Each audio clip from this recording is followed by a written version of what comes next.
first advocate of the two-nation theory was actually V.D. Savarkar as the head of the Hindu Mahasabha, who called upon India to recognize Hindus and Muslims as two separate nations. Congress नेता अक्सर ये बात कहते रहे हैं कि सावरकर पहले to nation theory की वकालत करने वाले थे। उन्होंने दावा किया है कि 1940 में मुस्लिम लीग के लाहौर अधिवेशन में विभाजन का औपचारिक प्रस्ताव देने से पहले ही सावरकर ने इस सिद्धांत की वकालत कर दी थी। इसी तरह के दावे अधिकांश कांग्रेसी नेता और वामपंथी करते हैं। ये दावे 1937 में अहमदाबाद में अखिल भारतीय हिंदू महासभा के सम्मेलन में अपने भाषण में सावरकर की एक टिप्पणी पर आधारित है। क्या वीर सावरकर ने दो राष्ट्र सिद्धांत का प्रस्ताव किया था? सर सैयद अहमद खान ने 1876 में कहा था, अब मुझे विश्वास हो गया है कि हिंदू और मुसलमान कभी भी एक राष्ट्र नहीं बन सकते, क्योंकि उनका धर्म और जीवन का तरीका एक दूसरे से काफ़ी अलग था। 7 साल बाद उन्होंने इसी तरह की भावनाओं को व्यक्त किया।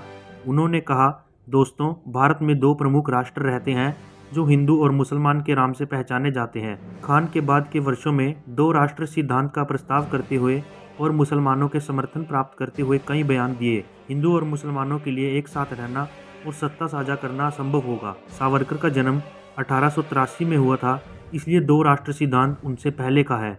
1937 के अपने भाषण में सावरकर द्वारा दिया गया बयान था, भारतीय राज्य को पूरी तरह से भारतीय होने दे, इसे धर्म और नस्ल के आधार पर मताधिकार, सार्वजनिक सेवाओं, कार्यालयों, कराधान के संबंध में किसी भी तरह के द्वेषपूर्ण भेदभाव को मान्यता ना दे।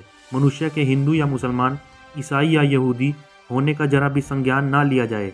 इस भारतीय राज्य के सभी नागरिकों को सामान्य जनसंख्या में उनके धार्मिक या नस्लीय प्रतिशत के बावजूद उनके व्यक्तिगत मूल्य के अनुसार व्यवहार किया जाना चाहिए। भारत को आज एक एकात्म और सजातीय राष्ट्र नहीं माना जा सकता, लेकिन इसके विपरीत दो मुख्य राष्ट्र हैं, हिंदू और मुसलमान। यदि इस तरह के एक भारतीय राज्य को ध्यान में रखा जाता है तो हिंदू संगठनवादी हिंदू संगठन के हित में सबसे पहले इसके प्रति अपनी पूर्ण निष्ठा के पेशकश रहेंगे। मैंने अपने जैसे एक और हजारों महासभा भाइयों के लिए अपने राजनीतिक जीवन की शुरुआत से ही एक भारतीय राज्य के इस आदर्श को अपने राजनीतिक लक्ष्य के रूप में निर्धारित किया है और अपने जीवन के अंत तक इसी पूर्णता के लिए काम करता रहूँगा। इससे यह स्पष्ट होता है कि सावरकर ने हिंदुओं और मुसलमानों को एक समान राष्ट्र में एक साथ काम करने का आह्वान किया था और उनके लिए एक अलग राज्य का सुझाव नहीं दे रहे थे। उन्होंने अलगाव के खतरों की ओर भी इशारा किया था।